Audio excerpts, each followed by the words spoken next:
안녕하세요. 저는 이제 막 결혼을 한 30대 초반의 여자입니다. 저에게는 훈훈한 외모와 착하고 성실함까지 있는 든든한 남자친구가 있었고, 저희는 사귀는 3년 동안 많은 추억을 남기고 있었고, 서로 결혼을 약속하게 되었었죠. 그래서 결혼 날짜를 잡고 상견례까지 준비를 하게 되었습니다. 한 가지 문제가 있다라고 한다면 저에게는 부모님이 계시지 않았어요. 어렸을 적에 부모님 두 분께서 사고로 인해 일찍 돌아가셔서 형제도 없었던 저는 결혼을 더욱 빨리 하고 싶었고 화목한 가정을 만들고 싶었습니다. 그래서 사회생활을 하면서 조금씩 모은 돈과 남자친구가 모은 돈을 합쳐서 저희는 20평대의 아파트를 사게 되었죠. 물론 대출이 대부분일 정도로 빚을 많이 졌어야 했고 처음 가지게 된 집과 남편이 될 남자친구와 둘이 오순도순 살아갈 앞으로의 행복한 미래를 꿈꾸게 되었습니다. 어릴 때부터 부모님의 사랑을 못 받고 자라서 그런 건지 가족애가 뭔지 잘 몰랐던 저는 남자친구의 부모님께 친근하게 다가가거나 하는 방법을 잘 몰랐었습니다. 그래서 다른 평범한 여자들처럼 남자친구 부모님께 애교 있게 전화드리는 일도 당연히 없었던 거죠. 남자친구의 과거 여자친구들과 조금 달랐던 저이지만 남자친구는 제가 처했었던 환경을 잘 알고 있었던 사람이었습니다. 그래서 늘 자신의 부모님에 대해 좋으신 분들이라며 편하게 마음 가져도 된다며 제게 안심을 시켜주고는 하였습니다. 아무튼 그렇게 시간이 흘렀고 약속된 상견례 날이 다가왔습니다. 정말이지 남편이 될 남자친구의 부모님 앞에서 혹여나 실수라도 할까봐 제 가슴이 계속 콩닥콩닥 거렸습니다. 긴장을 많이 하게 되어서 심호흡도 길게 쉬어보고 청심환도 먹고 달달한 사탕도 씹어보며 남자친구의 부모님을 기다리게 되었었죠. 저의 긴장한 모습을 본 남자친구는 미소를 띠며 귀엽다고 말했고 빨리 결혼해서 부모님과 잘 지내는 모습도 보고 싶다며 좋아했습니다. 잠시 뒤 남자친구의 부모님이 저희가 있는 곳으로 오시게 되었고 저는 번쩍 일어나서 큰 소리로 인사드렸습니다. 안녕하세요. 영민이 여자친구 정희입니다. 너가 정희니? 역시 영민이한테 들은 얘기처럼 예쁘고 착해 보이는구나. 남자친구의 부모님은 저를 환하게 맞아주셨고 제가 어색하지 않게 농담도 해주시면서 분위기를 편하게 만들어주셨습니다. 까다롭지 않아 보이는 어머님과 남자친구와 속 빼닮은 외모에 잘생긴 아버님까지 보면서 기분이 좋아지더라고요. 저는 앞으로 예비 시부모님과 사이좋게 지낼 생각에 더욱 행복한 결혼 생활을 꿈꾸게 되었습니다. 그렇게 결혼을 앞두고 설레임에 기쁜 나날을 보내고 있었을 때였습니다. 어느 날 제가 회사를 마치고 집에 돌아왔는데 남자친구가 시무룩한 목소리로 전화를 걸었습니다. 자기야, 무슨 일 있어? 목소리가 왜 그래?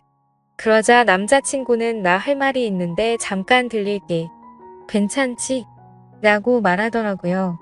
평소 활기찬 목소리였던 남자친구가 풀이 죽은 듯한 목소리라 걱정이 되었습니다.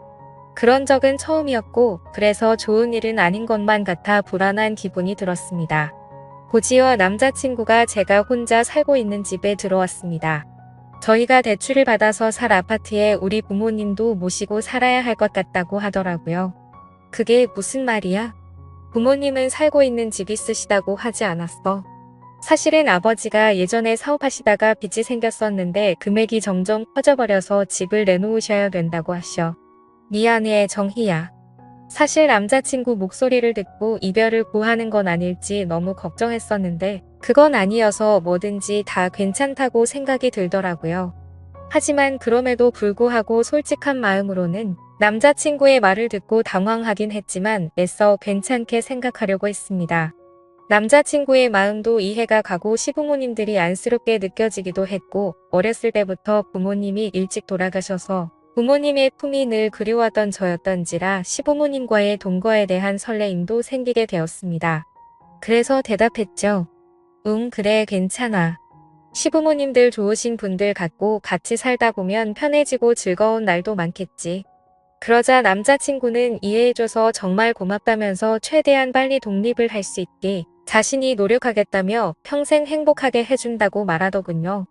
그렇게 이후 계절이 바뀌었고 저와 남자친구는 예정대로 결혼식을 올리게 되었습니다. 신혼여행을 다녀오고 시부모님과 함께 살 아파트도 들어가게 되었습니다. 제가 이사를 온 아파트는 방이 3개였지만 큰 평수가 아니라서 그런지 화장실은 하나인 집이었었죠. 그래서 조금 불편할 거라고 생각했지만 서로 순서를 지켜가며 볼일을 보니 금세 적응이 되어 가더라고요. 저는 남편보다 2시간 정도 퇴근이 빨랐었고 제조업 공장에 다니시는 시어머니는 남편과 비슷하게 퇴근을 하시고는 했습니다.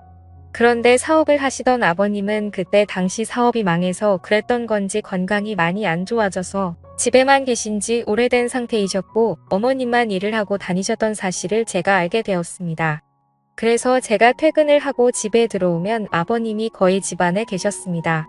그러던 중 하루는 제가 퇴근하고 집에 왔는데 화장실이 너무 급해서 집에 오자마자 화장실로 들어갔었죠. 시원하게 볼일을 보고 밖에 나왔는데 그때 아버님이 방에서 거실로 나오시더라고요. 그래서 뒤늦게 인사를 드렸습니다. 잠시 후 저는 아버님께 저녁 식사를 준비해드리려고 나왔는데 아버님께서도 소파에 나와 계셨습니다. 남편과 시어머니는 밖에서 식사를 하고 오는 일이 잦아서 주로 저와 시아버님 단둘이서만 저녁을 먹는 일이 다반사였습니다. 저는 저녁 준비를 다 하고 머쓱하게 아버님 저녁 준비 다 됐어요라고 말했고 아버님이 우냐 하고 식탁으로 성큼성큼 오셨습니다. 그런데 자세히 보니 아버님이 러닝 아래에 짧은 바지를 입고 오시더라고요. 저는 민망하고 당혹스러워서 눈을 어디다 둬야 할지 몰라 했습니다. 그런데 그 순간에도 저는 아버님의 상체를 보았는데 운동을 자주 하셔서 그런지 몸도 다부지고 좋으시더라고요. 어색한 기운이 돌기는 했지만 아버님과 저는 아무렇지 않게 식사를 마쳤고 저는 설거지를 하려고 그릇을 집어넣고 있었습니다. 그때 아버님이 정수기에 물을 들어 가시면서 제 뒤를 스쳐 지나가셨습니다. 남편과 닮아 얼굴도 잘생기셔서 그런 걸까요? 아버님과 가까워지는 게 저도 모르게 두근두근 거려서 기분이 묘하더라고요. 얼마 전 남편이 말하기를 아버님께서 사업도 하셨었지만 그 핑계로 어머님을 놔두고 여러 여자를 만나고 다니셨다는 말이 문득 생각났습니다. 얼굴뿐만 아니라 몸도 멋지신 아버님을 보니 그 여자분들이 아버님께 목을 메었다는 게 이해가 되었고 저도 모르게 아버님이 더욱 매혹적이게 느껴졌습니다. 하지만 일부러 그런 게 아니실 텐데 저만 쓸데없는 생각을 하는 것 같아 제 자신을 보며 순간 부끄러운 마음이 들더라고요. 아무튼 그래서 억지로 다른 생각을 하면서 설거지를 하고 있었는데 그때 저의 뒤로 아버님이 오셨습니다. 회사 다녀와서 힘들 텐데 매번 식사에 설거지까지 하느라 힘들겠구나. 오늘은 내가 도와줄게 하고 본인이 설거지를 하신다고 말하셨습니다. 저는 괜찮다 하며 돌아서서 설거지를 하려고 하는데 자꾸 가까워지니까 기분이 묘해졌습니다.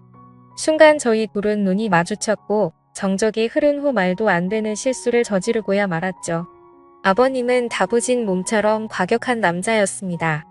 정말 누가 봐도 욕을 할 거란 걸 잘 알지만 정신이 나갔던 건지 그 순간만큼 마음이 이끄는 대로 사고를 치고야 말았습니다. 폭풍 같은 시간이 지나가고 서로가 민망해져서 평소 때처럼 각자의 방으로 들어가 버렸습니다. 다음 날 아버님이 제 눈을 잘 마주치지 않으시더라고요. 저도 다음 날 머쓱한 표정으로 아버님과 인사를 나누게 되었죠. 앞으로 둘이 있어야 하는 시간이 많은데 저희 둘은 어떻게 되는 걸까요? 남편과 시어머님에게 죄를 짓는 기분에 머리로는 안 된다고 하지만 마음은 요동치는 게 정말 머리가 복잡하네요. 저는 어떻게 해야 될까요? 이미 물은 엎질러져 버렸고 아버님께 예전처럼 다시 돌아가자고 먼저 말하는 게 좋을까요? 이성과 본능 둘 중 무엇을 따라가는 게 맞는 건지 모르겠네요. 좋은 답변을 남겨주시면 감사하겠습니다. 오늘의 사연 여기까지입니다. 지금까지 읽어주신 모든 분들 감사합니다. 모두 행복한 하루 되세요. 감사합니다.